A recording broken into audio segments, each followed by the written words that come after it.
Shalom, selamat hari Minggu, selamat pagi rekan-rekan yang dikasihi Kristus.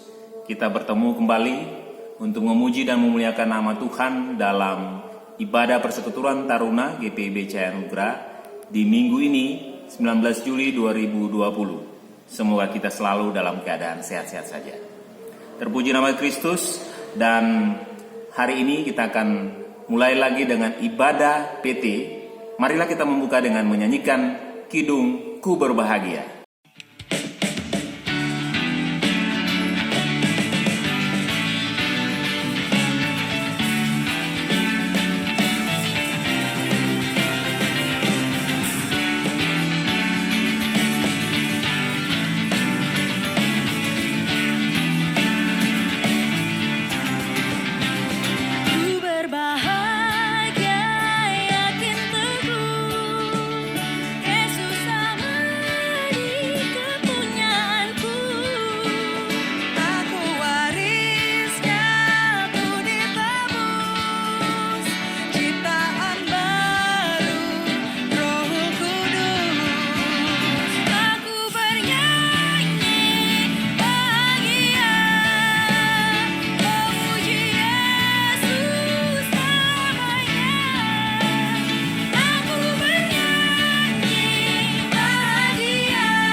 Adik-adik Taruna yang dikasihi Kristus, marilah kita membuka ibadah kita dengan doa. Kita berdoa. Puji dan syukur kami naikkan kehadirat-Mu Tuhan Yesus Kristus, Allah Bapa yang Maha Baik. Terima kasih untuk penyertaan Tuhan dalam kehidupan kami. Terima kasih untuk kesehatan yang Kau berikan bagi kami untuk hidup sampai saat ini dalam keadaan sehat-sehat. Dan Tuhan, adapun kami ada saat ini, karena Tuhan begitu mencintai dan mengasihi kami. Berkatilah kami Bapa dalam ibadah ini Bapa, dari awal hingga akhirnya. Sehingga kami bisa memuji dan memuliakan nama-Mu. Kami boleh membaca, merenungkan firman-Mu, dan biarlah itu menjadi rema dalam hidup kami. Berkatilah ya Bapa, kami alaskan ibadah ini dalam nama Yesus Kristus Juru Selamat kami. Amin. Adik-adik Taruna yang dikasihi Kristus, kita yakini bahwa sampai saat ini kita ada, kita hidup, kita bisa bertemu dalam online ini semua karena kasih dan anugerah Tuhan. Karena Tuhan memberkati tiap langkah kehidupan kita. Mari kita memuji Tuhan dengan kidung Tiap Langkahku Diatur oleh Tuhan.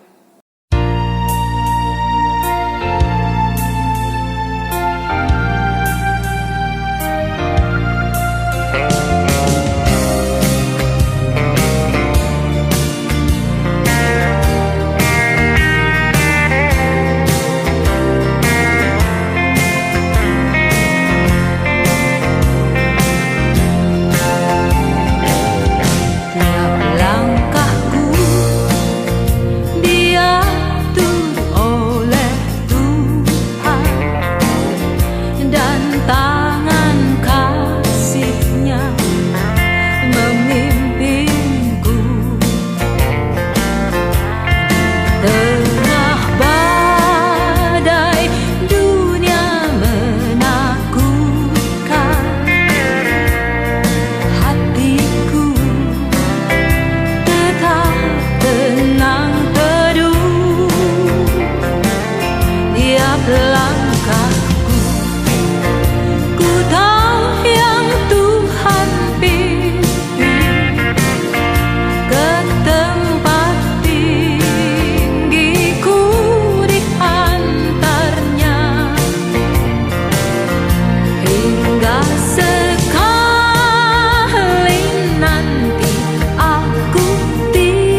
menjadi begitu cemas.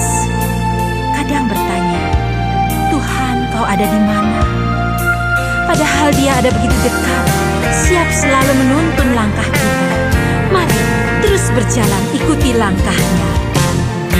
Waktu imanku mulai goyah, dan bila jalanku hampir sesat, ku pandang Tuhanku penebus dosa. Ku teguh sebab Dia dekat. Tiap langkahku ku tahu yang Tuhan pimpin ke tempat tinggiku diantarnya, hingga sekali nanti aku tiba di rumah Bapa surga yang bakal. Dalam Tuhan saja harapanku, sebab di tangannya sejahtera. Bukannya Yerusalem yang baru, kota Allah suci mulia. Tiap langkahku ku tahu yang Tuhan pimpin ke tempat tinggiku dihantarnya, hingga sekali nanti aku tiba di rumah Bapa surga yang bakal. Di rumah Bapa surga yang bakal.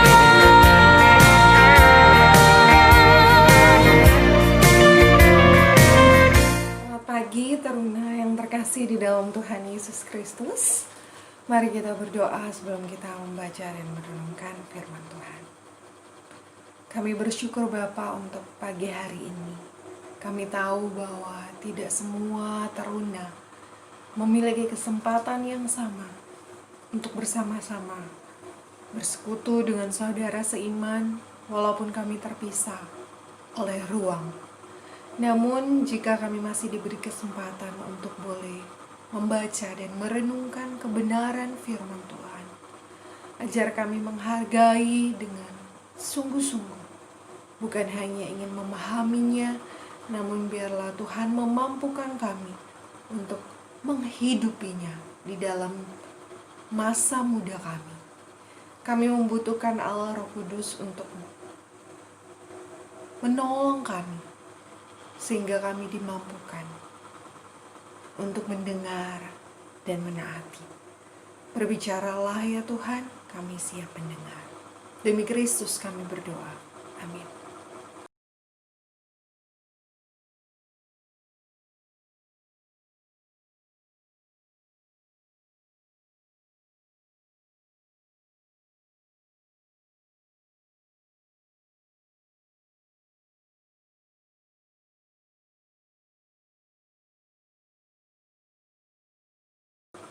Hari ini pembacaan kita terambil dari 1 Petrus pasal yang pertama, ayat yang pertama hingga ayat yang ke-12. Silakan para teruna boleh membuka Alkitabnya masing-masing. Kakak akan membacakannya buat kita semua. 1 Petrus pasal yang pertama, ayat yang pertama hingga ayat yang ke-12. Demikian bunyi firman Tuhan. Dari Petrus, Rasul Yesus Kristus, kepada orang-orang pendatang yang tersebar di Pontus, Galatia, Kapadokia, Asia Kecil, dan Bitinia, yaitu orang-orang yang dipilih sesuai dengan rencana Allah Bapa kita, dan yang dikuduskan oleh Roh, supaya taat kepada Yesus Kristus dan menerima percikan darahnya.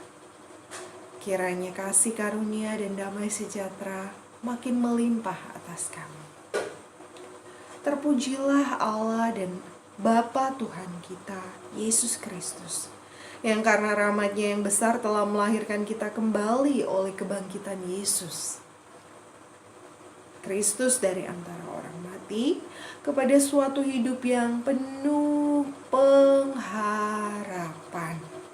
untuk menerima suatu bagian yang tidak dapat binasa, yang tidak dapat cemar, dan yang tidak dapat layu, yang tersimpan di sorga bagi kamu, yaitu kamu yang dipelihara dalam kekuatan Allah karena imanmu, sementara kamu menantikan keselamatan yang telah tersedia untuk dinyatakan pada zaman akhir.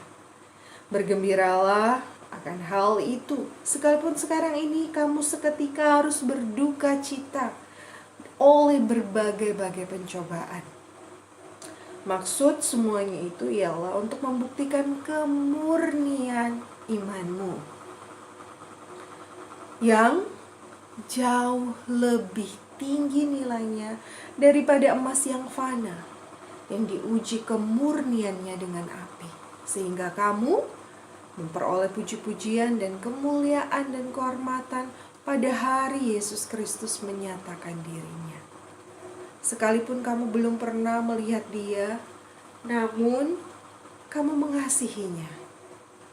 Kamu percaya kepada Dia, sekalipun kamu sekarang tidak melihatnya. Kamu bergembira karena sukacita yang mulia dan yang tidak terkatakan. Karena kamu telah mencapai tujuan imanmu, yaitu keselamatan jiwamu. Keselamatan itulah yang diselidiki dan diteliti oleh nabi-nabi yang telah bernubuat tentang kasih karunia yang diuntukkan bagimu. Dan mereka meneliti saat yang mana dan yang bagaimana yang dimaksudkan oleh Roh Kudus yang ada di dalam mereka, yaitu Roh yang sebelumnya memberi kesaksian tentang segala penderitaan yang akan menimpa Kristus dan tentang segala kemuliaan yang menyusul sesudah itu.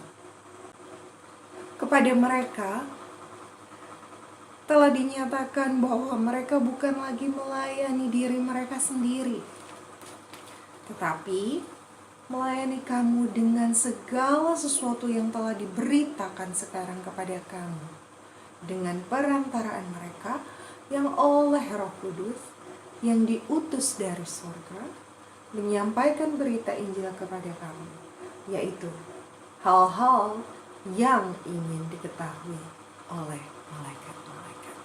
Berbahagialah setiap kita yang bukan hanya mendengar, namun dimampukan oleh Tuhan untuk menghidupinya dalam kehidupan sehari-hari. Rekan-rekan yang terkasih di dalam Tuhan Yesus Kristus, mari kita bersama-sama melihat emas.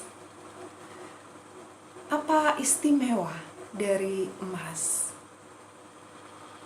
Emas seringkali menjadi perhiasan bagi wanita. Kita melihat ada yang dipakai sebagai anting, ada yang dipakai sebagai kalung, gelang, cincin, dan emas selain sebagai perhiasan juga dapat digunakan oleh sebagian orang sebagai investasi. Ya, orang menabung di bank terkadang berpikir akan tergerus oleh inflasi. Bagaimana jika menabung dengan emas? Ya, banyak sekali guna dari emas. Dan banyak sekali orang juga begitu mengejar emas di dalam hidup mereka. Nah, rekan-rekan, kenapa emas begitu disukai oleh orang-orang? Karena emas memiliki nilai yang tinggi. Karena emas, apalagi jika itu emas murni ya, nilainya tentu sangat luar biasa. Dan rekan-rekan yang terkasih di dalam Tuhan, apakah pernah kita berpikir mengapa emas memiliki harga begitu tinggi? Apakah juga kita pernah berpikir bagaimana proses emas itu dibuat? Tentu proses yang tidak mudah dan melalui berbagai macam tahapan. Untuk menghasilkan emas yang murni dibutuhkan pembakaran dengan api yang sangat-sangat panas untuk menghasilkan logam emas murni. Nah, rekan-rekan yang terkasih di dalam Tuhan, mengapa hari ini kita berbicara tentang emas? Hari ini ada satu gambaran jika rekan-rekan memperhatikan di ayat Alkitab yang kita baca. Emas dibandingkan dengan iman kita. Dikatakan bahwa emas yang sangat luar biasa yang ada di dalam kehidupan kita saat ini, bahkan jauh saat Alkitab ditulis ribuan tahun, emas itu sudah menjadi satu komoditi yang sangat-sangat cerah prospeknya. Namun satu hal yang kita baca pagi hari ini sangat menarik. Saya akan bacakan sekali lagi ayat tersebut, di mana di sana dituliskan bahwa yang jauh lebih tinggi nilainya daripada emas yang fana. Jadi begitu murni dan begitu mahal, begitu berharganya emas itu. Namun Alkitab berkata bahwa itu fana. Mengapa? Karena tidak akan kita bawa pulang ke surga. Saat kita meninggalkan dunia ini, kita pun juga akan meninggalkan emas dan segala sesuatu yang kita miliki di dunia ini. Tapi apa yang sebenarnya sedang dibandingkan oleh penulis di surat Petrus ini? Ternyata emas dibandingkan dengan sesuatu yang jauh lebih berharga nilainya. Apakah itu? Itu adalah iman. Iman kita di hadapan Tuhan. Nah, rekan-rekan yang terkasih di dalam Tuhan, menarik sekali. Mengapa? Karena dikatakan di sini bahwa kemurnian iman kita jauh lebih berharga dibandingkan emas yang fana. Bagaimana kita mendapatkan kemurnian iman? Kalau emas, untuk mendapatkan kemurniannya dibakar dengan api, dan dengan api yang tentu sangat panas demi mendapatkan emas yang terbaik. Demikian pula dengan iman kita. Untuk mendapatkan kemurnian iman, dikatakan bahwa ada banyak pencobaan, ada banyak penderitaan yang harus dialami oleh seorang yang percaya pada Kristus, supaya dia bisa sungguh-sungguh mendapatkan kemurnian imannya. Bukan iman yang ditempeli dengan harta, bukan iman yang ditempeli dengan tahta, bukan iman yang ditempeli dengan jabatan, bukan iman yang ditempeli dengan kebanggaan atas diri kita, bukan iman yang ditempeli dengan ilmu pengetahuan yang kita miliki, bukan iman yang ditempeli dengan kekayaan yang kita punya. Rekan-rekan yang terkasih dalam Tuhan, mari kita merefleksikan dalam diri kita saat ini. Apakah iman kita sungguh-sungguh murni di hadapan Tuhan? Atau seringkali iman kita penuh dengan hal-hal yang membuat iman kita itu tidak murni karena banyak tempelan-tempelan, sehingga akhirnya kalau emas gitu, semakin banyak campurannya, maka semakin tidak murni emas tersebut. Bagaimana supaya emas itu menjadi murni? Dia harus dipisahkan dari campuran-campuran logam yang lain, dan ada proses pemanasan. Proses pemanasan itu adalah penderitaan dan pencobaan yang hadir dalam hidup kita. Pertanyaannya, apa contoh penderitaan dan pencobaan yang hadir dalam hidup rekan-rekan teruna saat ini? Di tengah pandemi tentunya bukan hanya rekan-rekan teruna yang merasakan penderitaan ini. Kita harus study from home. Mungkin buat sebagian sangat menikmati study from home. Iya kak, kenapa aku bisa main banyak-banyak gitu ya. Tapi di sisi lain mungkin teman-teman juga tersiksa karena tidak bisa banyak keluar dengan bebas seperti sebelum pandemi ini ada. Namun apakah kita pernah berpikir bahwa masa pandemi ini bisa jadi Tuhan juga bisa memakainya untuk memurnikan iman kita? Atau mungkin di tengah pandemi ini pekerjaan orang tua kita juga terdampak. Salah satunya mungkin income atau penghasilan mereka ikut menurun, ikut dipotong. Dan apa yang terjadi? Mereka harus mengencangkan ikat pinggang. Uang jajan teman-teman harus dikurangi. Biasanya makan daging, sekarang makan tempe tahu.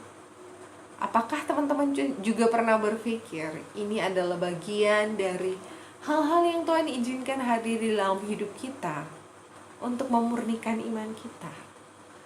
Apakah hanya karena kita diberi segala sesuatu berkecukupan lalu kita punya iman? Ketika Tuhan mengambil semua itu lalu kemudian kita tidak lagi memiliki iman?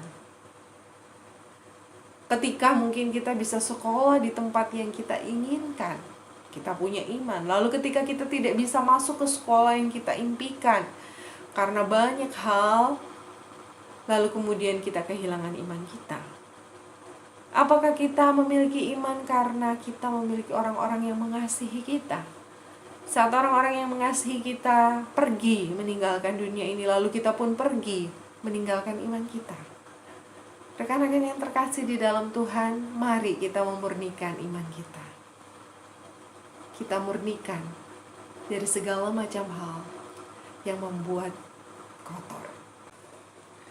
Mari, biarlah hari ini boleh mengingatkan kita menjadi teruna-teruna yang memiliki iman yang sungguh-sungguh murni di hadapan Tuhan. Kita berani menghadapi segala penderitaan yang ada di hadapan kita. Bahkan yang mungkin saat ini kita sedang alami. Dengan satu keyakinan iman. Itulah yang justru akan membersihkan, yang akan memurnikan iman kita di hadapan Tuhan. Kiranya Tuhan menolong, memampukan kita untuk menghadapi setiap pencobaan dan setiap penderitaan yang hadir di tengah masa pandemi ini.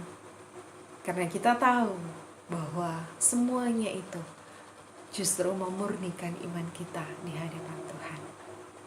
Mari kita berdoa. Kami bersyukur Bapa, pagi hari ini kami kembali diingatkan betapa Tuhan luar biasa menyediakan berbagai macam penderitaan di dalam hidup kami. Namun kami tahu bahwa di balik setiap penderitaan dan pencobaan itu, kami justru memurnikan iman kami. Ini membuat kami semakin sadar bahwa iman yang murni di hadapan Tuhan adalah iman yang tidak ditempeli dengan banyak hal yang kami anggap selama ini mampu membuat iman kami lebih baik. Namun yang sebenarnya itu adalah hal-hal yang fana, yang justru Tuhan tidak inginkan. Kami bersyukur Tuhan, Engkau mengingatkan kami. Mungkin tidak nyaman kami harus belajar dari rumah. Bahkan orang tua kami juga terdampak secara ekonomi. Kehidupan keluarga kami pun terdampak. Bahkan bangsa kami, negara kami terdampak dengan sangat signifikan. Namun Tuhan, kami yakin melalui setiap penderitaan ini, kami tahu Tuhan tidak pernah meninggalkan kami. Engkau selalu bersama dengan kami. Karena tujuan dari semuanya itu untuk memurnikan iman kami di hadapan Tuhan. Mampukan kami menjadi teruna-teruna yang bersinar bagi kemuliaan Tuhan dimanapun kami berada. Demi Kristus kami berdoa dan mengucap syukur. Amin.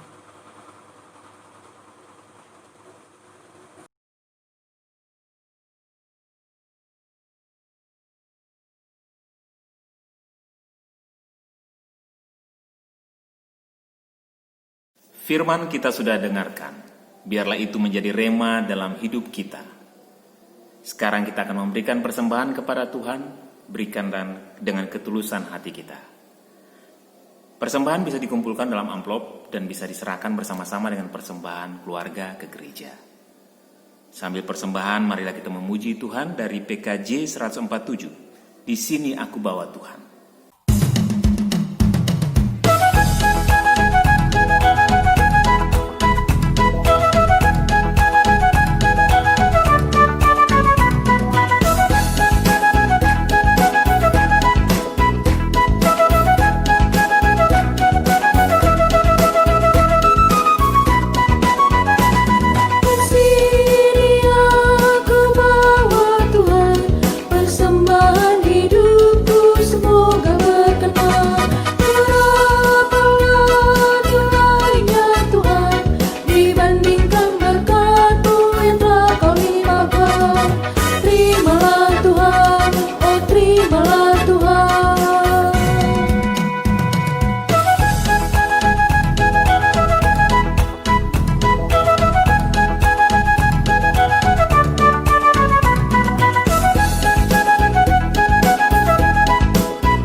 Mari kita doakan persembahan kita.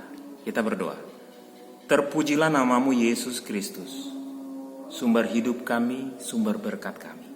Kami berterima kasih untuk setiap persembahan yang kami berikan ini, karena semuanya adalah berkat-Mu ya Bapa. Lewat usaha kami, lewat orang tua kami mendapatkan semuanya itu. Tuhan, terimalah persembahan kami ini Bapa, untuk menopang akan pelayanan khususnya di gereja kami.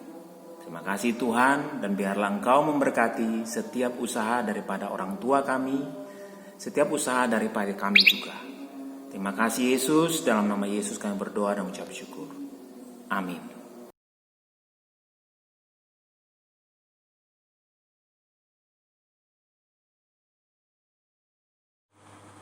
Sebelum kita kembali dalam kehidupan kita sehari-hari, mari kita bersatu hati, kita berdoa. Allah Bapa pencipta langit dan bumi, terima kasih untuk penyertaan-Mu dari awal hingga akhir ibadah persekutuan taruna kami. Biarlah kiranya Tuhan memampukan kami bersinar dimanapun kami berada. Kiranya kasih Allah Bapa, Allah Putra dan Allah Roh Kudus menyertai setiap kami saat ini sampai selama-lamanya. Amin.